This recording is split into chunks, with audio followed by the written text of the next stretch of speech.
നാശമകറ്റുവാൻ മാനുജരൂപിയായി, നാശമകറ്റുവാൻ മാനുജരൂപിയായി ഭൂമിയിൽ വന്നവനെ സദാതവ, ഭൂമിയിൽ വന്നവനെ സദാതവ ദേവസുതാവന്ദനം സദാതവ യേശുപരാവന്ദനം. ഇപ്പോൾ നാം ശ്രവിച്ചുകൊണ്ടിരിക്കുന്നത് മോർണിംഗ് വോയിസ് എന്ന ആത്മീയ ശുശ്രൂഷയാണ്. ഇന്ന് ആരാത്മകമായ ചിന്ത പങ്കുവയ്ക്കുന്നത് കർത്താവിന്റെ ദാസൻ അശോക് കുമാർ തിടനാട്. ദൈവനാമത്തിന് മഹത്വം. മോർണിംഗ് വോയിസ് ശ്രദ്ധിക്കുന്ന എല്ലാ പ്രിയപ്പെട്ടവർക്കും കർത്താവായ യേശു ക്രിസ്തുവിൻ്റെ അതുല്യനാമത്തിൽ സ്നേഹവന്ദനം അറിയിക്കുന്നു. തിരുവെഴുത്ത് വെളിപ്പെടുത്തുന്ന സത്യമനുസരിച്ച് ഈ ആഴ്ചവട്ടത്തിന് 1-ാം നാളിൽ കർത്താവിനെ ആരാധിക്കുവാൻ നാം തയ്യാറെടുക്കുമ്പോൾ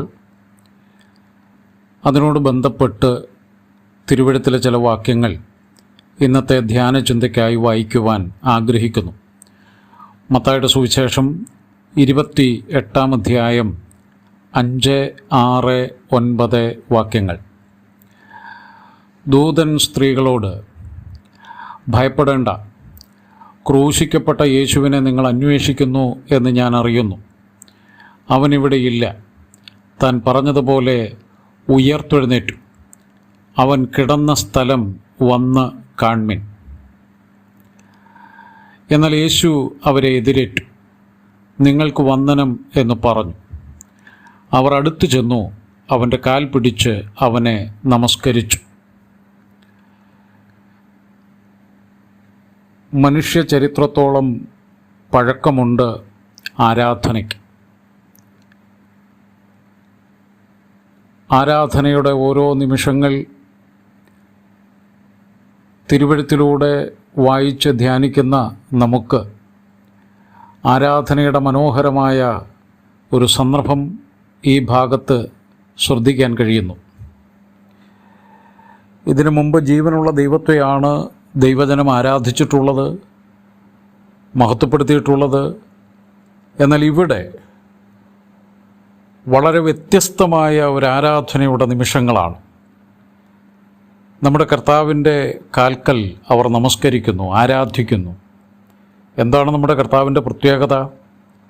അതിനും ചില ദിവസങ്ങൾക്ക് മുമ്പ് വരെ ഈ കർത്താവിനെ അവർ മഹത്വപ്പെടുത്തിയിട്ടുണ്ട്, കർത്താവിൻ്റെ കൂടെ നടന്നിട്ടുണ്ട്. എന്നാൽ ഒരു പുതിയ അനുഭവമാണ് ഇന്ന് ഈ സംഭവം അവർക്ക്. കാരണം കുറേ മണിക്കൂറുകൾക്ക് മുമ്പ് സമ്പൂർണമായും തകർക്കപ്പെട്ട് ജീവനെ വെടിഞ്ഞ കർത്താവിനെ അരിമത്യയിലെ യോസേഫിൻ്റെ കല്ലറയിൽ അടക്കം ചെയ്തു.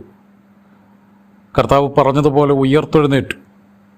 കർത്താവിനെ അടക്കം ചെയ്ത കല്ലറയുടെ അടുത്തു ചെന്ന അവർക്ക് ദൂതന്മാരുടെ വാക്ക് കേൾക്കുവാനുള്ള ഭാഗ്യമുണ്ടായി. ആ സന്തോഷകരമായ വാർത്ത കേട്ട് ഓടിപ്പോകുന്ന അവരുടെ മുമ്പാകെ വെളിപ്പെടുന്ന ക്രിസ്തുവിനെ അവർ നമസ്കരിക്കുകയാണ്. ആ കാലുകളിൽ അവർ സ്പർശിക്കുന്നു, നമസ്കരിക്കുന്നു.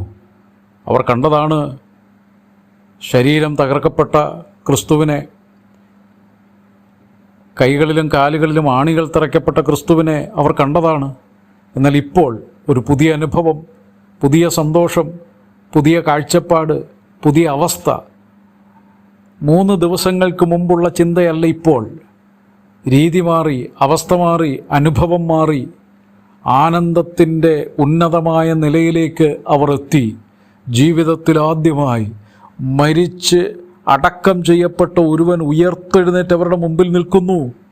അവരുടെ ആ സമയത്തെ ആനന്ദത്തിൻ്റെ മനോഹരമായ നിമിഷങ്ങൾ നമ്മുടെ ചിന്തകൾക്കും അപ്പുറമാണ്. അവർ കർത്താവിനെ നമസ്കരിച്ചു. മരണത്തെ ജയിച്ച് ഉയർത്തെഴുന്നേറ്റവനെ ആദ്യമായി നമസ്കരിക്കുന്ന നിമിഷങ്ങൾ. അവരുടെ ആനന്ദം എത്ര മനോഹരമാണ്, എത്ര സന്തോഷകരമാണ്. പ്രിയമുള്ളവരെ, ആ ഉയർത്തെഴുന്നേറ്റ ക്രിസ്തുവിനെ ഇന്ന് നമുക്ക് ആരാധിക്കുവാൻ ഭാഗ്യം ലഭിച്ചു എന്നുള്ളത് അതിമനോഹരമായ അനുഭവമാണ്. മുൻകാലങ്ങളിൽ നിരവധി ആളുകൾ ദൈവത്തെ ആരാധിച്ചിട്ടുണ്ട്. എന്നാൽ നാം ആരാധിക്കുന്ന നമ്മുടെ കർത്താവ് മരണത്തെ ജയിച്ചുയർത്തെഴുന്നേറ്റ് ഇന്നും ജീവിക്കുന്ന നമ്മുടെ കർത്താവാണ്. കർത്താവിനെ നമുക്ക് മഹത്വപ്പെടുത്താം.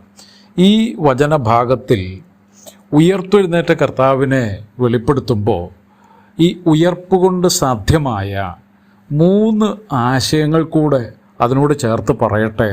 അതും നമ്മുടെ കർത്താവിനെ നമസ്കരിക്കുന്നതിനും ആരാധിക്കുന്നതിനും കാരണമായി നിൽക്കുന്നു എന്നുള്ളത് സത്യമാണ്. റോമാലേഖനം 1-ാം അധ്യായം 5-ാം വാക്യം, യേശുക്രിസ്തുവിൻ്റെ ഉയർപ്പ് മുഖാന്തരം സംഭവിച്ച ഏറ്റവും വലിയ അനുഗ്രഹങ്ങളിൽ ഒന്ന്, ദാവീദിൻ്റെ സന്തതിയിൽ നിന്ന് ജനിക്കുകയും മരിച്ചിട്ട് ഉയർത്തെഴുന്നേൽക്കയാൽ വിശുദ്ധിയുടെ ആത്മാവ് സംബന്ധിച്ച് ദൈവപുത്രൻ എന്ന ശക്തിയോടെ നിർണയിക്കപ്പെടുകയും ചെയ്തിരിക്കുന്നവനാലല്ലോ. അപ്പോൾ യേശുക്രിസ്തുവിൻ്റെ ഉയർപ്പിനാൽ ചരിത്രത്തിൽ നമ്മുടെ മുമ്പിൽ, ലോകജനതയുടെ മുമ്പിൽ ഒരു കാര്യം പ്രസ്താവ്യമായി വരുന്നു, സത്യമായി പ്രകടമാകുന്നു.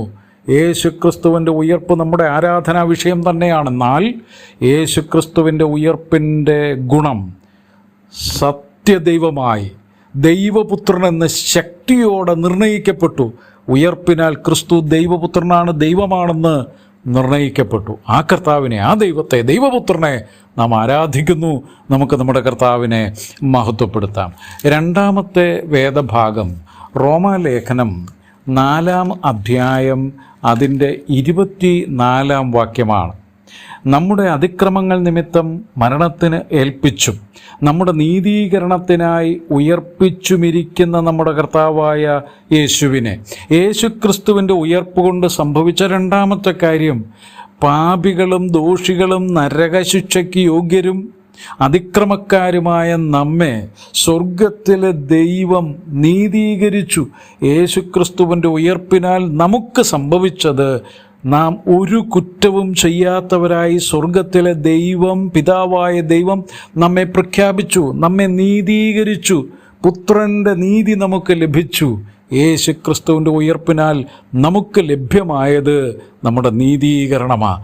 പരിശുദ്ധനായ ദൈവത്തിൻ്റെ മുമ്പാകെ വിശുദ്ധരാക്കി ഒരു കുറ്റവും ചെയ്യാത്തവരായി നമ്മെ പ്രഖ്യാപിച്ച അനുഭവത്തിലേക്ക് വന്നു. യേശുക്രിസ്തുവിൻ്റെ ഉയർപ്പിനാൽ നമുക്ക് സംഭവിച്ചത് അതാണ്. 3-ാമത്തെ ആശയം അപ്പോസ്തലപ്രവൃത്തി 17-ാം അധ്യായം 31 മുതലുള്ള വാക്യങ്ങളിൽ രേഖപ്പെടുത്തിയിട്ടുണ്ട്. ആ 31-ാം വാക്യം നാം ഇങ്ങനെ വായിക്കുന്നു: താൻ നിയമിച്ച പുരുഷൻ മുഖാന്തരം ലോകത്തെ നീതിയിൽ ന്യായം വിധിപ്പാൻ അവൻ ഒരു ദിവസത്തെ നിശ്ചയിച്ചു. അവനെ മരിച്ചവരിൽ നിന്ന് ഉയർത്തെഴുന്നേൽപ്പിച്ചതിനാൽ എല്ലാവർക്കും അതിൻ്റെ ഉറപ്പ് നൽകിയുമിരിക്കുന്നു. യേശുക്രിസ്തുവിൻ്റെ ഉയർപ്പിനാൽ സംഭവിച്ചിരിക്കുന്ന 3-ാമത്തെ കാര്യം, ലോക ജനതയുടെ മുമ്പാകെ ന്യായവിധി ഉണ്ടെന്ന് ഉറപ്പിച്ചിരിക്കുകയാണ്. യേശുക്രിസ്തുവിൻ്റെ ഉയർപ്പിനാൽ സംഭവിച്ചത് അതാ. അത് ലോകത്തോട് ബന്ധപ്പെട്ട് സത്യമാണ്. രക്ഷിക്കപ്പെടാത്തവർക്കൊരു ന്യായവിധി ഉണ്ടെന്ന് യേശുക്രിസ്തുവിൻ്റെ ഉയർപ്പിനാൽ തെളിയിക്കപ്പെട്ടിരിക്കുന്നു. എന്നാൽ അവിടെ നമുക്ക് ആശ്വസിക്കാൻ, ധൈര്യപ്പെടാനുള്ളത്, നമ്മുടെ ന്യായവിധി പുത്രൻ മുഖാന്തരം മാറിയിരിക്കുന്നത് കൊണ്ട് നമുക്ക് കർത്താവിനെ സ്തുതിക്കാം. പ്രിയമുള്ളവരെ, നമുക്ക് നമ്മുടെ കർത്താവിനെ ആരാധിക്കാം. മരിച്ചു മൺമറഞ്ഞ ഒരു വ്യക്തിയുടെ മുമ്പിലല്ല, നിത്യസത്യദൈവം മനുഷ്യനായി ലോകത്തിലേക്ക് വന്ന് നമ്മുടെ പാപങ്ങളുടെ പരിഹാരത്തിന് വേണ്ടി ക്രൂശിൽ മരിച്ചു അടക്കപ്പെട്ട് ഉയർത്തെഴുന്നേറ്റ് ഇന്നും ജീവിക്കുന്ന ആ സത്യദൈവത്തിൻ്റെ മുമ്പാകെ, ആ പാദങ്ങളിൽ തൊട്ട്, ഹൃദയം കൊണ്ട് തൊട്ട് നമുക്ക് ആരാധിക്കാം. ഉയർത്തെഴുന്നേറ്റ ദൈവപുത്രൻ, നമ്മുടെ നീതീകരണത്തിനായി ഉയർത്തെഴുന്നേൽപ്പിക്കപ്പെട്ട പുത്രൻ, ലോകത്തെ നീതിയിൽ ന്യായം വിധിക്കുമെന്ന് പ്രഖ്യാപിച്ച ഉയർത്തെഴുന്നേൽപ്പ്, ഈ ഉയർത്തെഴുന്നേറ്റ ക്രിസ്തുവിനെ ആരാധിക്കാം, മഹത്വപ്പെടുത്താം. ദൈവനാമം മഹത്വപ്പെടുമാറാകട്ടെ.